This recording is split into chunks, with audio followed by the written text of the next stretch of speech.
우리 앞에는 끊임없이 크고 작은 문제들이 찾아오고 있습니다. 그런데 지금 우리가 당하는 문제들은 우리의 힘으로, 우리의 능으로 극복할 수 없는 엄청난 큰 문제들이 우리에게 다가오고 있습니다. 독감 정도로 생각했던 코로나가 전 세계 모든 사람을 삼키는 무서운 기세로 우리를 위협하고 있습니다.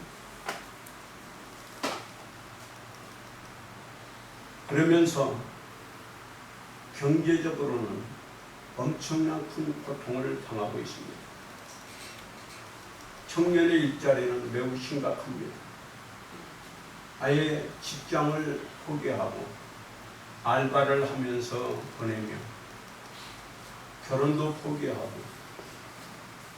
아이 낳는 것도 포기하면서 인구가 점점 줄어들고 있어요.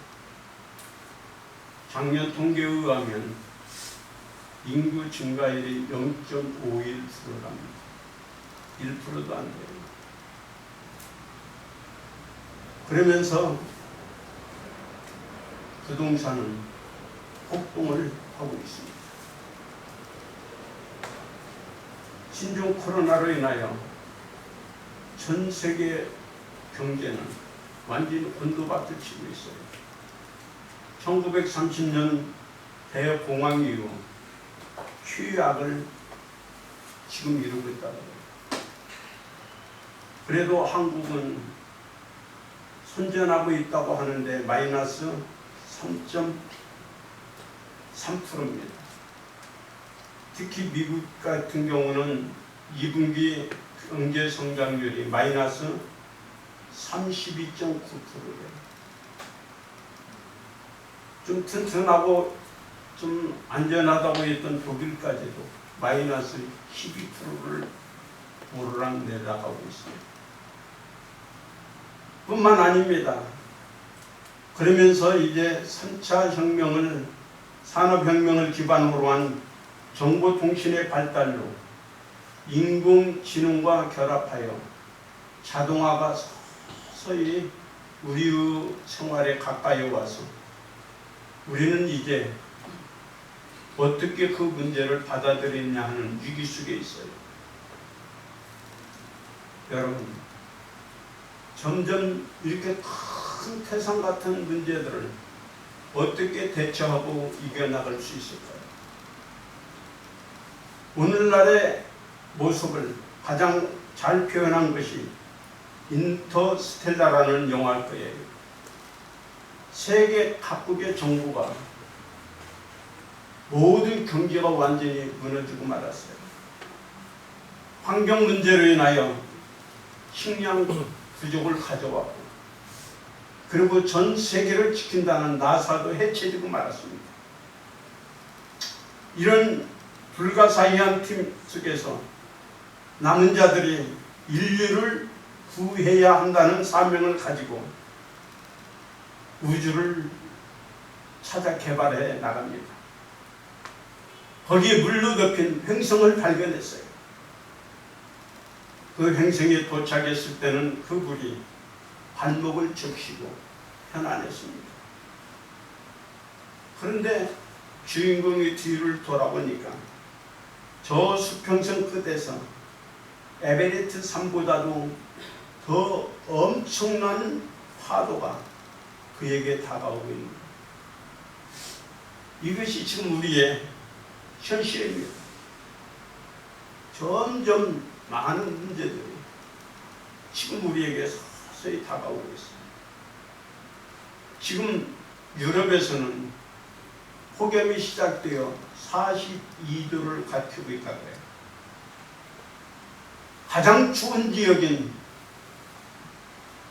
소련의 지금 39도예요. 그리고 산불이 지금 나가지고 한반도 반절을 태우고 있다고 합니다. 점점 수많은 문제들이, 사건들이 우리를 위협하고 있어요. 이 파도 앞에 우리는 서 있는 겁니다. 우리의 힘으로는, 우리의 능력으로는 이 문제를 어떻게 극복할 수 있을까? 답이 없어요. 여러분, 이러한 때에 필요한 게 뭘까요? 주님이 오늘 우리를 보면서 참 안타까워하는 게 뭘까요? 하나님을 믿는다 하면서도 우리 안에 믿음이 없다는 겁니다. 복을 주세요. 건강 주세요. 이 문제를 풀어주세요. 기도는 하지만 진정 이 문제를 풀 만한 믿음이 우리에게는 없다는 거예요. 하박국서를 읽어보셨나요?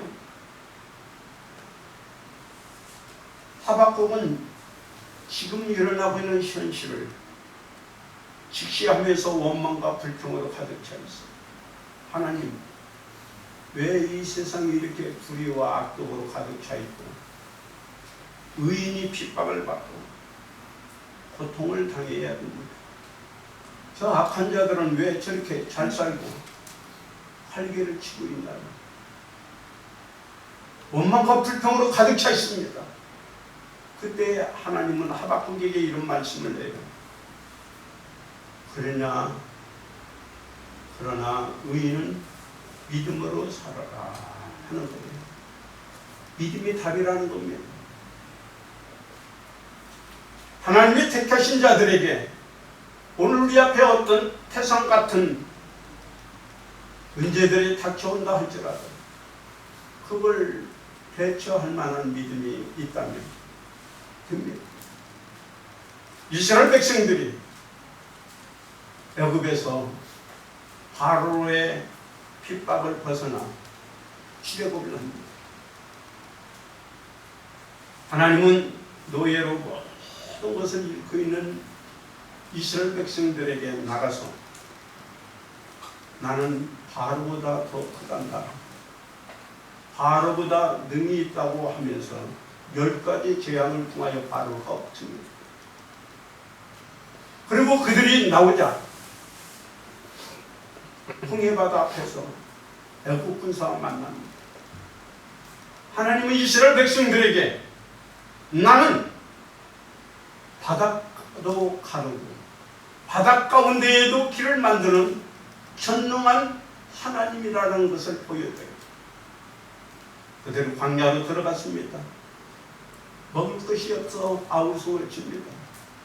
하나님은 나는 너희를 먹일 만한 능력이 있다 하면서 만나와 메추라기를 주고 물이 없다고 하는 그들에게 반석을 통하여 샘물을 나게 하십니다.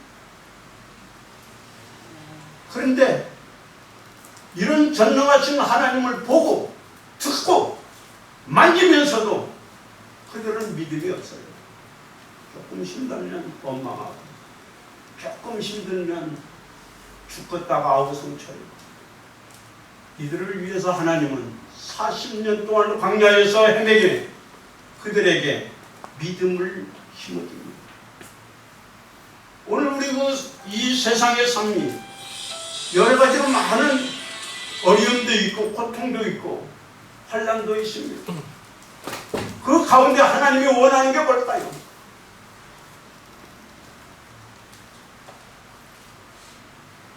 나는 전능한 하나님이 나를 믿으라는 믿음을 갖기를 원하고 있는 거예요. 지금 이스라엘 백성들이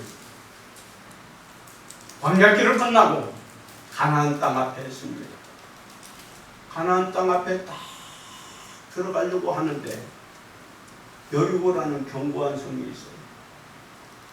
이 성은요 난공불락의 성이었습니다. 성 밖으로 3, 4m의 석조 장애물을 설치했고 중앙벽과 35도 각도의 경사지가 있어서 그 어느 누구도 거기를 올라오다가 다 죽을 수밖에 없는 불가능한 성입니다. 하나님은 이스라엘 백성들이 지금 여리고 성 앞에 서서 저 성을 어떻게 점령할까 두려워하고 있는 거예요. 여러분, 여리고 앞에 서 있는 이스라엘 백성들에게서 하나님이 원하는 게 뭘까요? 아니, 내가 이 여리고 성 앞에서 무엇을 하나님 앞에 보여줘야 될까요? 우리는요, 지금 우리 앞에는 내 힘으로 극복할 수 없는 여리고성 같은 수많은 문제들이 버티고 서 있어요. 서론에서 말씀한 여러 가지 복잡한 문제들이 지금 우리 앞에 서 있어요. 이 문제 앞에 우리는 속수무책입니다. 길이 없습니다. 방법이 없습니다. 그런데 하나님이 우리에게서 원하는 게 뭘까요? 골리앗이라는 장군이 나타났어요. 골리앗을 보고 이스라엘 백성들은 다 두려워 떨었어요. 골리앗 앞에 서 있는 이스라엘 백성들에게서 하나님이 찾는 것이 뭐였나? 믿음 있는 한 사람입니다. 불행하게도 그 믿음은 가장 어린 꼬마 다윗에게 있었습니다. 골리앗 앞에 믿음 있는 사람이 딱 나타나니까 게임이 안 돼요. 여리고 앞에 믿음 있는 사람들이 있을 때 그 여리고성은 너무 쉽게 무너지는 법이에요. 오늘 여러분 앞에 어떤 문제가 있나요? 어떤 어려움이 있나요? 어떤 태산 같은 장벽이 놓여 있나요? 하나님이 원하는 건 바로 그 앞에서 믿음을 보여주는 거예요. 오늘 여러분의 믿음들이 이 어려움 앞에서 작동되어지는 은혜와 복이 있기를 축복합니다. 하나님은 이스라엘 백성들에게 말씀합니다. 나는 전능한 하나님입니다. 이 성을 한 바퀴씩 돌아라. 그리고 일곱째 날에는 7번 들고 소리를 질러라. 외칩니다. 여러분, 왜 하필이면 7번 돌라고 했을까? 하나님은 믿음을 가지고 이 성을 계속 돌아가는 거예요. 의심이, 두려움이 떠나가고 확신이 올 때까지 그 성을 돌라는 이야기입니다. 우리는 어떤 문제를 만나면 두려움이 찾아와요. 그리고 의심이 찾아와요. 하나님은 네 마음속에 있는 모든 두려움이나 근심이나 의심이나 불안함이나 초조함을 다 떨어버릴 때까지 그 성을 돌라는 거예요. 믿음이 생길 때까지, 확신이 생길 때까지 하나님이 이 성을 우리에게 주셨다는, 이 성은 무너질 거라는 그 확신이 생길 때까지 하나님은 그 여리고 성을 돌기를 원하고 있는 거예요. 나만 장군이 문둥병에 걸렸습니다. 그는 당시의 영웅이었어요. 좋은 의사나 약도 그 병을 치료할 수가 없습니다. 그래서 좌절하고 있는데 한 여성이 그에게 말합니다. 하나님의 종의 이야기만 가면 당신은 나올 거예요. 그 기대를 가지고 왔는데 엘리야는 눈도 열어보지 않고 요단강에서 7번 모욕하라는 거예요. 얼마나 마음이 분한 마음이 생겼나요? 요단강을 보니까 더러워요. 보통 물이에요. 그래서 돌아가려고 합니다. 그때 누군가가 그보다도 어려운 일을 맡겼어도 할 텐데 위까지 꼭 한번 해보세요. 한 바퀴 돌고 또 한 번 들어갔다 나오고 한 번 들어갔다 나오고 그러면서 점점 그 마음속에 있는 불안한 마음들, 두려움들이, 의심들이, 막 욱하는 마음들이 다 사라지고 그가 7번째 마음에 하나님이 나를 고쳐줄 거예요. 이 마음이 생기는 순간 은둔증이 떠났어요. 오늘 여러분도 마찬가지입니다. 우리 앞에 어떤 문제가 있을래 여러분 처음에는 의심이 생겨요. 불안함이 있어요. 그리고 좌절이 있습니다. 그러나 여러분 우리는 믿음의 확신이 올 때까지 그 성을 돌아야 됩니다. 그래서 여러분 마음속에는 의심이 떠나고 불안함이 떠나고 하나님이 이 성을 나에게 주셨다는 확신을 가질 수 있기를 주님의 이름으로 축복합니다. 슈메이커는 말합니다. 여러분이 하나님께 10% 순종하면 10%의 행복이 올 거고 50% 순종하면 50%의 행복이 올 거고 100% 순종하면 100%의 행복이 올 거라고 했어요. 그래요. 우리가 믿는 만큼 하나님이 역사하는 거예요. 순종이, 믿음이 난공불락으로 여겨졌던 여리고성을 너무 쉽게 무너뜨리고 정복할 수 있었던 거예요. 믿음의 확신이 생기거들랑 하나님을 외치라고 말씀합니다. 7번째 제사장들이 나팔을 불 때에 여호수아가 백성에게 이렇게 말합니다. 외쳐라. 뭐라고 외칠까요? 여호와께서 너희에게 이 성을 주셨습니다. 하나님이 이 성을 우리에게 주셨습니다. 그걸 외치라는 거예요. 그래서 백성들은 하나님이 이 성을 우리에게 주셨습니다. 외치는 순간 손이 부여주고 말았어요. 여러분 우리가요 의심이 물러간 뒤에 확신이 온 뒤에는 외쳐야 돼요. 똑같은 환경이나 문제를 보고 긍정적인 말을 하는 사람과 믿음 없는 말을 하는 사람하고 나누어집니다. 이스라엘 백성들이 똑같이 12명의 청탁꾼을 보냈어요.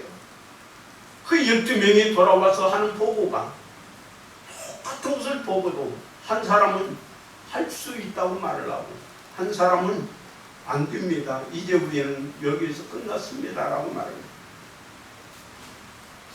똑같은 환경인데도요. 똑같은 열이구나. 장벽 앞에서도 어떤 사람은 믿음의 말을 하는 사람이 있는가 하면 어떤 사람은 믿음 없는 말을 하고 있는 거예요. 성도들이가 외치는 거예요. 뭘? 하나님이 이 성을 우리에게 주셨다고. 여러분이 믿음의 말을 하는 순간 사단은 일곱길로 도망가게 된 거예요.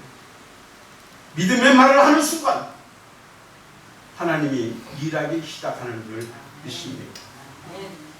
마가복음 9장에 보면 어린아이가 귀신에 들려서 고생합니다. 그때 예수님이 이런 말씀을 해요. 할 수 있거든이 무슨 말이냐. 있는 자에게는 능치 못함이 없는. 예, 내가 믿습니다 하는 순간 귀신이 떠나갔습니다. 여러분 왜 이스라엘 백성들이 똑같이 출발을 했지만 갈렙과 여호수아 외에는 광야에서 다 죽었나요? 말 때문입니다. 말 때문에. 민수기 14장 28절을 보세요. 나의 산문 가르쳐 맹세하노라. 너희 말이 내 귀에 들린 대로 내가 너희에게 행하리니. 악평의 말을 하고 원망의 말을 하고 안 된다고 하는 사람들의 말을 하나님이 듣고 그대로 행해야 돼요. 환경을 이기고 승리하는 믿음을 갖기를 원한다면 외치십시오. 믿음으로 외치십시오. 하나님이 이 성을 우리에게 주셨습니다. 지금 내 앞에 어떤 장벽이 있고 어떤 문제가 있을지라도 하나님이 이 문제를 풀어주십니다라고 속으로만 생각하지 마십시오. 믿음으로 외치십시오. 거기에 하나님이 일하기 시작하는 줄 믿습니다. 조엘 오스틴은 긍정적인 힘이라는 책을 통하여 수많은 사람들에게 희망과 용기를 주었어요. 근데 거기에 이런 이야기가 실려 있어요. 1981년도인데 엄마가 암에 걸렸어요. 병원에 갔는데 병원에서 희망이 없으니 집으로 가라고 말을 합니다. 그래서 오스틴은 어머니를 모시고 집으로 와요. 그런데 누군가가 말합니다. 우리 포기하지 말고 하나님께 기도하자. 그런데 암에 걸린 그 엄마가 뭐라고 말하냐면, 기도하면 하나님이 나 고쳐줄 거예요. 그런데 그가 매일 그렇게 외치는 거예요. 하나님이 나 살려줄 거야. 하나님이 나 고쳐줄 거야. 난 죽지 않아. 그리고 성경에서 신유에 대한 이야기, 치유에 대한 이야기, 말씀을 다 뽑았어요. 그리고 그걸 벽에다가 도배를 했어요. 너희 중에 병든 자가 있느냐? 저는 장로들을 정하여 기도하고 의론회에게 떠올라 치료하는 광선을 바라요. 이런 모든 말씀을 벽에다 붙이고 막 그걸 외쳤어요. 한 번은 오스틴이 어머니를 모시고 운전을 하는데 어머니가 얼마나 큰 소리로 외치는지 간이 벌렁벌렁했대요. 하나님이 나를 살려줄 거야! 소리를 지르는 거예요. 그 어머니를 바라보는 순간 반신반의했던 오스틴 목사도 하나님이 살려줄 것 같은 확신이 생깁니다. 여러분, 그 뒤에 오스틴 어머니는요, 일주일밖에 못 산다고 했던 그가 지금까지 살아있어요. 81년도니까 지금 몇 년, 40년 된 거 아니에요. 여러분 기억하세요. 내 성에 있는 장벽, 내 앞에 있는 파도, 내 앞에 전개되고 있는 수많은 문제들, 우리는 감당할 수 없습니다. 여기에 필요한 게 당신의 뭐예요? 믿음입니다. 문제 앞에서 당신의 믿음이 필요합니다.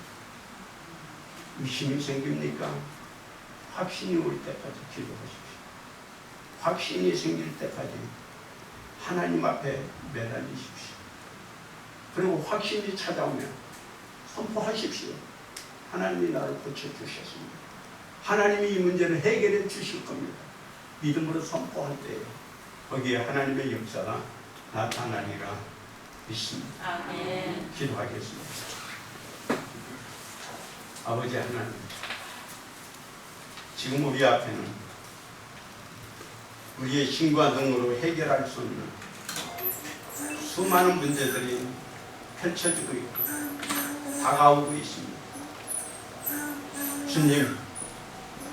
주님은 이 모든 문제 속에서 내가 어떻게 대처하느냐를 보고 있는데 우리는 믿음으로 대처하게 하시고 의심이 확신으로 바꿔질 때까지 기도하고 엎드리게 하여 주옵시고, 확신이 생길 때에 믿음으로 고백하고 외치는 하나님의 종들이 되게 하여 주셔서 내 앞에 있는 여리고성이 무너지게 하시고, 내 앞에 있는 파도가 잔잔해지게 하여 주시고, 내 앞에 있는 모든 험산 출령이 평지가 되어주는 은혜와 복이 있게 하여 주옵소서. 예수님의 이름으로 기도합니다. 아멘. 이제 우리 세상으로 나갑니다. 한 주간도 믿음으로 승리합시다.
하나님의 크신 사랑과 성령님의 교통하시고 축복하십니다.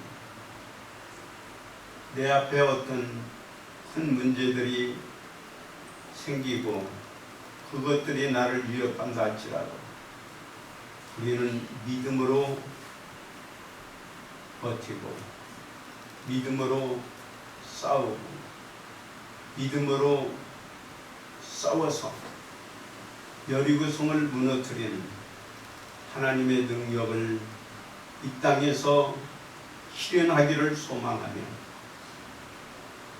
하나님께 엎드린 주의 종들 위해 이제로부터 영원토록 함께 하시기를 간절히 축원하옵나이다. 아멘.